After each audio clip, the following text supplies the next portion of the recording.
ছাত্র জনতার অভ্যুত্থানে গত ৫ আগস্ট পতন হয় শেখ হাসিনা সরকারের।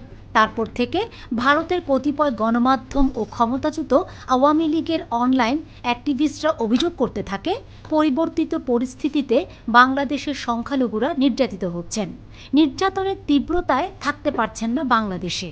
আর এমন কারণেই হিন্দুরা বাংলাদেশ ত্যাগ করে বিভিন্ন পথে ভারতে চলে যাচ্ছেন।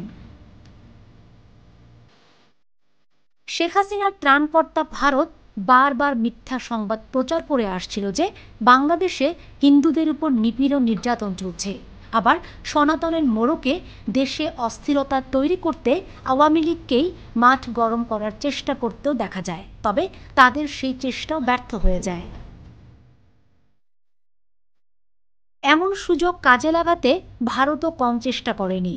তাদের গণমাধ্যমে প্রচার করা হয় বাংলাদেশে হিন্দু সম্প্রদায়ের উপর অত্যাচার নিপীড়ন করা হচ্ছে, যদিও সংবাদটি পুরোটাই মিথ্যা এবং গুজব, কারণ সংখ্যালঘুদের বাংলাদেশে কোনো রকম অন্যায় অত্যাচার করা হচ্ছে না। এদিকে ভারতের এমন আচরণে বাংলাদেশের পররাষ্ট্র মন্ত্রণালয় থেকেও বারবার এ বিষয়ে বিবৃতি দিয়ে প্রতিবাদ জানানো হয়। বলা হয়েছে, হিন্দু পরিচয়ে কাউকে কোনো রকম আঘাত করা হয়নি। কিন্তু তবু থেমে নেই ভারত।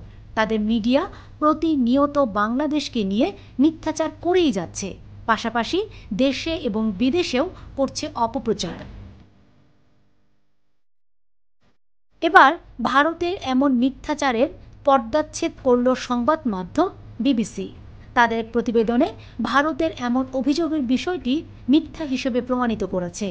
সেখানে জানা গেছে, এবছর আগস্ট থেকে ডিসেম্বরের তৃতীয় সপ্তাহ পর্যন্ত অবৈধভাবে ভারতে প্রবেশ করতে গিয়ে যতজন বাংলাদেশি নাগরিক ধরা পড়েছেন, তাদের মধ্যে মুসলমানদের সংখ্যায় বেশি বলে জানাচ্ছে ভারতীয় সীমান্তরক্ষী বাহিনী বিএসএফ।